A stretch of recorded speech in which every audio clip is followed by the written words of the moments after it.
Welcome back everyone. Welcome to civil services study practice set number 72 पर आ जाइए। UPPSC RO के लिए practice करेंगे। इसमें हम हिस्ट्री के कुछ इंपॉर्टेंट प्रश्नों पर जिनकी पुनरावृत्ति एग्जाम में होती रहती है। तो प्लेलिस्ट बना रखी है इस टेस्ट सीरीज की, डिस्क्रिप्शन बॉक्स में लिंक है, वहाँ पर आप टेस्ट नंबर 1 से लेकर इस टेस्ट तक पहुँच सकते हैं। तो चलिए स्टार्ट करते हैं बिना किसी देरी के। क्वेश्चन नंबर 1 है, 5 दिसंबर को एग्ज़ाम डेट है यूपीपीएससी आरओ की प्रारंभिक परीक्षा की। तो क्वेश्चन नंबर 1 पर आ जाइए। निम्नलिखित में से किस अधिनियम के अंतर्गत भारतीय विधान परिषद को बजट पर बहस करने की शक्ति प्राप्त हुई थी? यह प्रश्न सिविल सर्विसेज स्टडी की टेस्ट सीरीज में कम से कम 50 बार पूछा गया होगा और आज हो गई है 24 नवंबर 2021। क्या आज भी इस प्रश्न का करेक्ट उत्तर आप बता सकते हैं क्या है? इसका उत्तर है, चार्टर एक्ट तो है नहीं ये कोई, ये है भारत परिषद अधिनियम 1892 1892।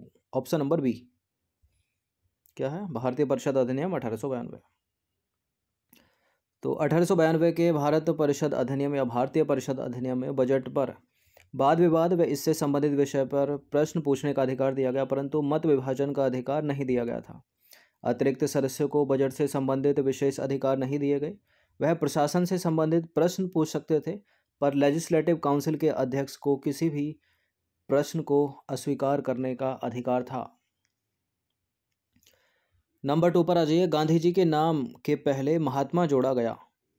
चंपारण सत्याग्रह के दौरान, रॉलेट एक्ट के विरुद्ध सत्याग्रह के दौरान, खिलाफत आंदोलन के आरंभ के समय या 1919 के भारतीय राष्ट्रीय कांग्रेस के अमृतसर अधिवेशन में महात्मा गांधी के नाम के पहले महात्मा जोड़ा गया चंपारण सत्याग्रह के दौरान। तो चंपारण सत्याग्रह के दौरान रविन्द्रनाथ टैगोर ने सबसे पहले गांधी जी को महात्मा की उपाधि दी थी। क्वेश्चन नंबर 3 पर आ जाइए। ग्लोबल 500 पुरस्कार निम्नलिखित में से किस लिए प्रदान किया जाता है? ग्लोबल 500 पुरस्कार प्रदान किया जाता है किस लिए? पर्यावरण प्रतिरक्षा के लिए। Option number C. तो ग्लोबल 500 पुरस्कार पर्यावरण प्रतिरक्षा के क्षेत्र में जो है वो प्रदान किया जाता है, याद रखिएगा। क्वेश्चन नंबर 4 पर आ जाइए। दिल्ली के लाल किले में मोती मस्जिद का निर्माण निम्नलिखित में से किसने किया था? दिल्ली के लाल किले में मोती मस्जिद का निर्माण करवाया था किसने? औरंगजेब ने। Option number D. तो देखिए, दिल्ली के किले के भीतर औरंगजेब ने संगमरमर की एक मस्जिद का निर्माण करवाया, क्योंकि शाहजहां ने अपनी योजना के अनुसार किले के भीतर मस्जिद का निर्माण न करवाकर जामा मस्जिद का निर्माण करवाया था। किंतु औरंगजेब ने किले के भीतर जो है मस्जिद की आवश्यकता का अनुभव किया, उसे समझा और उसने जो है मस्जिद का निर्माण करवाया किले के भीतर। नंबर 5 पर आ जाइए। निम्नलिखित में से किसमें पुनर्विवाह वर्जित है? किसमें वर्जित है? जातक, मनुस्मृति, याज्ञवल्क्य या फिर अर्थशास्त्र में? पुनर्विवाह वर्जित है मनुस्मृति में। तो मनुस्मृति में जो है पुनर्विवाह वर्जित है, याद रखिएगा। क्वेश्चन नंबर 7 पर आ जाइए। निम्नलिखित सूफियों में से किसने कृष्ण को औलिया के रूप में माना? कृष्ण को औलिया के रूप में माना शाह मोहम्मद गौस ने। तो शाह मोहम्मद गौस ने कृष्ण को औलिया के रूप में माना। नंबर 8 पर आ जाइए। निम्नलिखित कथनों पर विचार करेंगे। दो स्टेटमेंट के साथ बताइए कौन सा करेक्ट है। टेफ्लॉन तथा डेक्रान बहुलक हैं और नियोप्रीन संश्लेषित रबर है। नियोप्रीन, आइसोप्रीन, ठीक है, संश्लेषित रबर है। करेक्ट है दोनों के दोनों स्टेटमेंट, सी है इसका आंसर।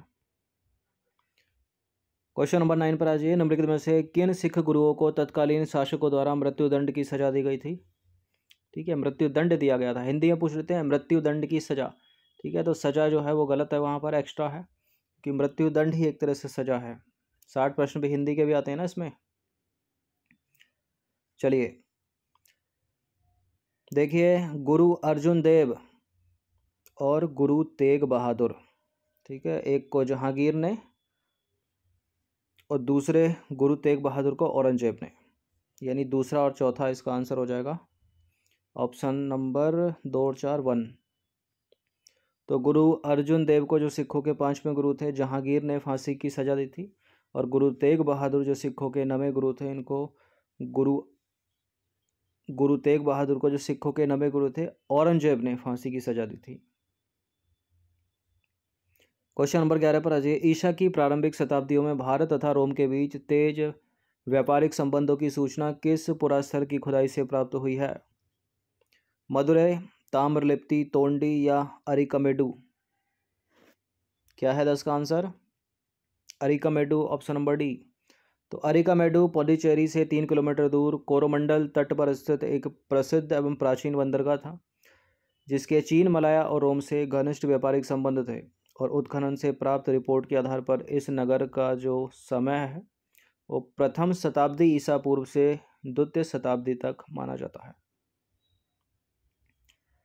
नंबर 11 पर आ जाइए। निम्नलिखित राजाओं में से किसका जैन धर्म के प्रति भारी झुकाव था? किसका था? खारवेल का।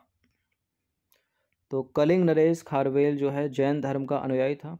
उसने जैन साधुओं को संरक्षण प्रदान किया और उनके निर्वाह के लिए उसने दान भी दिए। उनके रहने के लिए आरामदायक निवास स्थान बनवाए उसने। हाथी गुम्फा लेख का उद्देश्य उदयगिरी पहाड़ी पर बनवाए गए ऐसे भिक्षु आवासों का विवरण जो है सुरक्षित रखना था। ये नाम सुना होगा आपने। नंबर 12 पर आ जाइए। निम्न में से किस एक शासक ने ईस्ट इंडिया कंपनी को दीवानी प्रदान की थी? बंगाल, बिहार और उड़ीसा के दीवानी अधिकार प्रदान किए थे शाह आलम द्वितीय ने। और वो संधि भी याद रखिए, पूछ लेता है कभी कभी, इलाहाबाद की संधि। तो 12 अगस्त 1765 को इलाहाबाद की संधि द्वारा मुगल सम्राट शाह आलम द्वितीय ने बंगाल, बिहार, उड़ीसा की दीवानी अधिकार जो है वो अंग्रेजों को सौंप दिए। क्वेश्चन नंबर 13 पर आ जाइए। निम्नलिखित में से यह किसका मत था कि जो पृथ्वी है वो सूर्य की परिक्रमा करती है? जो कि सत्य मत है, आज भी तो सत्य है। ठीक है, पृथ्वी सूर्य की परिक्रमा करती है, आर्यभट्ट का मत था। तो आर्यभट्ट गुप्त काल के विद्वान थे। उनका मत था कि जो पृथ्वी है वो सूर्य की परिक्रमा करती है और सूर्य इस तरह। क्वेश्चन नंबर 14 पर आ जाइए। ब्रिटिश भारत की राजधानी का कोलकाता से दिल्ली स्थानांतरित किसके शासनकाल में क्रियान्वित हुआ? देखिए, कलकत्ता से दिल्ली स्थानांतरण हुआ था जॉर्ज पंचम, 1911 का वो समय था। ठीक है, और इस समय जो गवर्नर जनरल या वाइसराय था वो था Lord Hardinge, option number B. तो लॉर्ड हार्डिंग के समय 1911 में तृतीय दिल्ली दरबार का आयोजन हुआ, जिसमें जॉर्ज पंचम ने बंगाल के विभाजन को रद्द कर दिया, जो 1905 में हुआ था। क्वेश्चन नंबर 15 पर आ जाइए। बहादुर शाह द्वितीय अंतिम मुगल सम्राट को अंग्रेजों के द्वारा निर्वासित करके कहाँ भेजा गया? निर्वाचित नहीं है, ये निर्वासित है। कहाँ? रंगून भेजा गया था। ठीक है, रंगून। तो अंतिम मुगल सम्राट बहादुर शाह द्वितीय यानी जफर को 1857 के विद्रोह, ठीक है, ईस्वी के विद्रोह में कैद करके जो है वो अंग्रेजों ने कहाँ भेज दिया था? रंगून निर्वासित कर दिया था। निर्वासित है।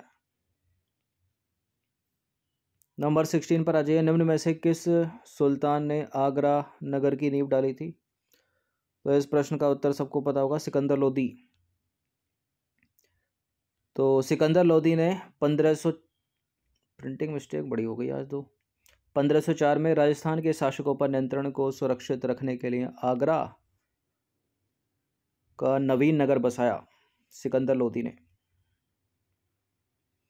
क्वेश्चन नंबर 17 पर आ जाइए। निम्नलिखित में से दिल्ली के किस सुल्तान ने सिकंदर महान की उपाधि धारण की थी? अलाउद्दीन खिलजी, मोहम्मद बिन तुगलक, सिकंदर लोदी, इनमें से कोई नहीं। दिल्ली के उस सुल्तान का नाम बता दीजिए जिसने सिकंदर महान की उपाधि धारण की थी। अलाउद्दीन खिलजी। तो अलाउद्दीन योग्य तथा महत्वाकांक्षी शासक था। उसने अपनी कठिनाइयों को दूर करने के पश्चात राज्य विस्तार और शासन व्यवस्था हेतु महत्वाकांक्षी योजनाएं बनाई। उसकी विजयों और सफलताओं ने उसे इतना प्रोत्साहित किया कि उसने सिकंदर द्वितीय यानी सानी की उपाधि ग्रहण की और उसे अपने सिक्कों पर अंकित करवाया। क्वेश्चन नंबर 18 पर आ जाइए। महात्मा गांधी ने अपनी आत्मकथा मूलतः किस भाषा में लिखी थी? अंग्रेजी, गुजराती, मराठी, हिंदी? हिंदी तो नहीं है। मराठी भी नहीं है, बताइए गुजराती या अंग्रेजी? गुजराती में। तो महात्मा गांधी ने अपनी आत्मकथा मूलतः गुजराती में लिखी थी, बाद में इसका ट्रांसलेशन हुआ अंग्रेजी में। नंबर 19 पर आ जाइए। एलोरा के कैलाश मंदिर का निर्माण करवाया था किसने? राष्ट्रकूटों ने। Option number A. तो राष्ट्रकूट शासक का नाम क्या? कृष्ण प्रथम। याद रखिएगा, एक महान शासक के साथ एक निर्माता था, उसने एलोरा के कैलाश मंदिर का निर्माण करवाया। और एलोरा जो है महाराष्ट्र प्रांत के औरंगाबाद में स्थित है। नंबर 20 पर आ जाइए। अंतिम प्रश्न है, भूमि स्पर्श मुद्रा की सारनाथ बुद्ध प्रतिमा संबंधित है किससे? राजपूत काल से, गुप्त काल से, कुषाण काल से, वर्धन काल से? टेलीग्राम चैनल से जुड़ जाइएगा सिविल सर्विसेज स्टडी के। इस प्रश्न का उत्तर है गुप्त काल। तो भूमि स्पर्श मुद्रा गुप्त काल से संबंधित है। इस मुद्रा में जो है बुद्ध का बायां हाथ अंक में और दाहिना जो हाथ है उनका आसन पर नीचे पृथ्वी की ओर संकेत करते हुए प्रदर्शित किया गया है। इस मुद्रा का अभिप्राय है कि बुद्धत्व प्राप्ति के बाद बुद्ध ने मृत्यु पर जो विजय प्राप्त की थी उसकी साक्षी है पृथ्वी। तो इस तरह के प्रश्न पूछ लेता है एग्जाम में। तो 20 प्रश्न थे ये समीक्षा अधिकारी RO ARO के लिए। इनकी प्रैक्टिस कम से कम एक बार तो कर ही लीजिएगा। धन्यवाद।